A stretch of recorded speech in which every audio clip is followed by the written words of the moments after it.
Mondays, episode 16. Welcome back. I'm the dork. There it is. Meet on Mondays. Dislocating my shoulder to get the ankle on that. Yes. Today we want to talk about being a team player without losing yourself and how it's a skill that you need to develop if it's not something you're naturally good at. So Joe's going to recap a little bit about last week's episode so we can then move forward. And the reason that we're recapping is last week we talked about the benefits of being a team player, of being part of a team, knowing how to be a soloist and knowing how to be a team player, and the benefits of both.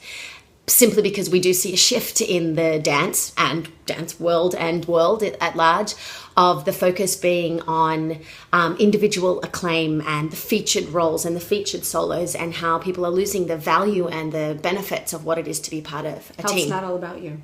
Absolutely. Absolutely.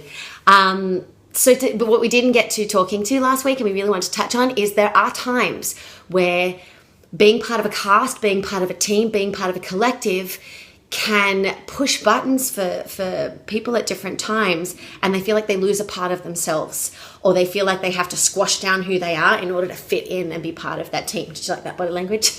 In order to squash in, to try and fit in and be a certain something to be part of that team, or silence their own voice or their own offerings or their own gifts in order to fit in with that. So we've got some thoughts about that. Here we go.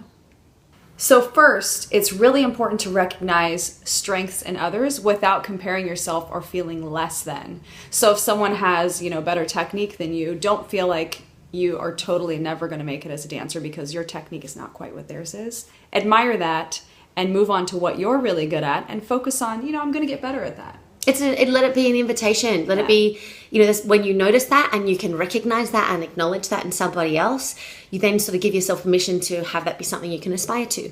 And there's a way in which when we see something extraordinary about someone else, sometimes we feel that's a comment on us, when in actual fact, somebody else being extraordinary at something or just in general isn't a comment about you at all. It actually has nothing to do with you. And if anything, it's an invitation for you to find what it is about you, to find your own extraordinary.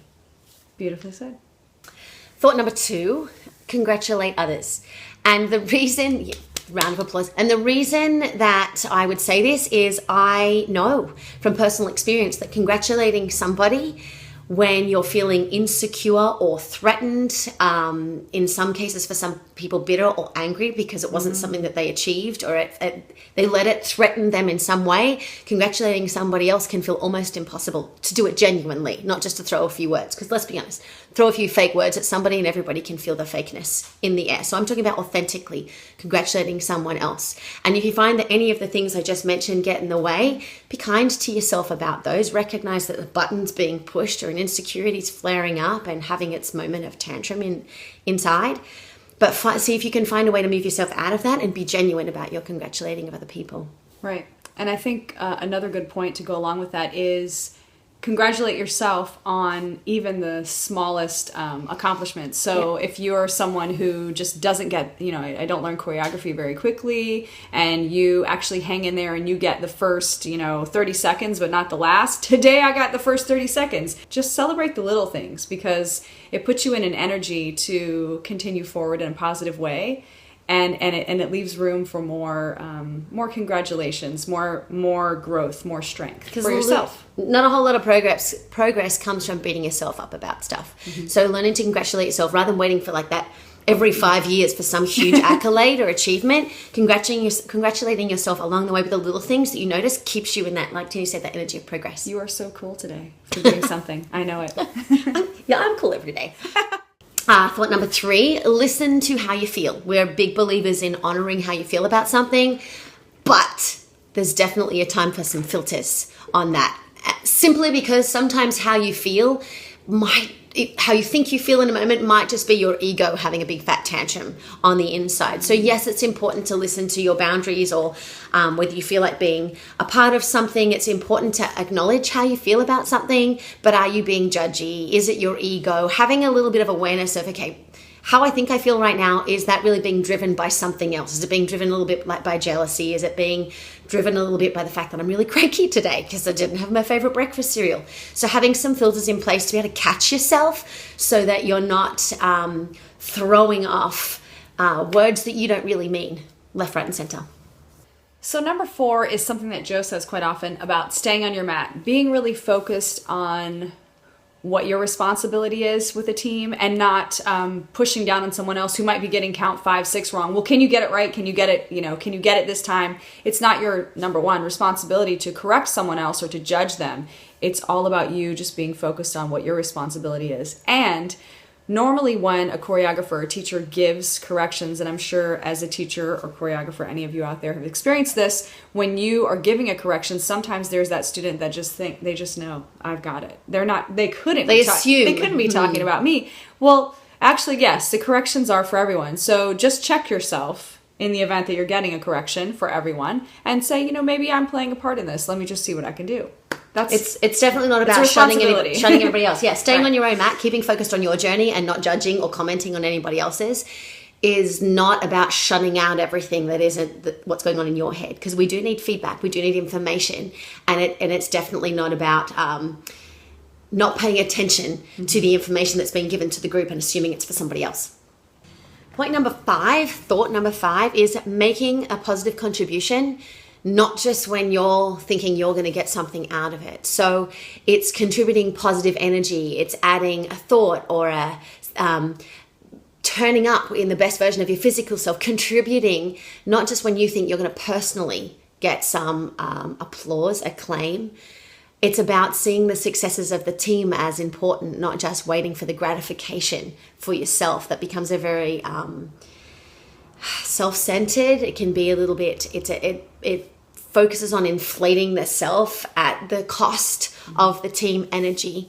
And it's then not seeing the benefits of that teamwork. Because when you're working towards a team success, there's definitely a wonderful feeling about collaborating, connecting, and getting a team somewhere across the line. And you don't always have to be looking for, what do I personally get out of this? How is this personally serving me? Because guaranteed, if you're part of a team that's working together, you're getting something out of it. Even if it feels a little bit different to how it does in a solo, guaranteed you're getting growth that is impossible without a team, because there's only a certain amount of growth you can do in a vacuum. And this isn't really thought number 6. This is more thought 5.5, because it's a little bit of a follow through on what we were just saying about positive contribution. And that's being open to feedback and compromise and working together, and that none of those things are about losing yourself. So taking on feedback about making a different choice, finding the middle ground, which is compromise, finding the middle ground, and working collaboratively with somebody doesn't mean you're giving yourself away. It doesn't mean that you're selling out. It means that you're behaving in a way that a team member does, that a team player does. And you can still bring the best of yourself, the best of your suggestions, the best of your energy to finding that middle ground and that connection that's going to read louder than if everybody just goes off and does their own thing in a bubble. None of those things have to mean that you lose yourself. In fact, you might find that you gain a lot more from the connection than perhaps you had thought. And so number 6 is just really staying true to who you are. So if in a group situation, the choreographer never works on anything flexibility-wise, but your goal is to be more flexible, you can do that in your technique stretch class, or you can do that at home while you're watching your favorite show on Netflix. But you don't have to give up those goals just because that particular piece or what you're working on at that time, it doesn't include that element. And it isn't in line with your personal focus. There's still plenty to be gained. Right.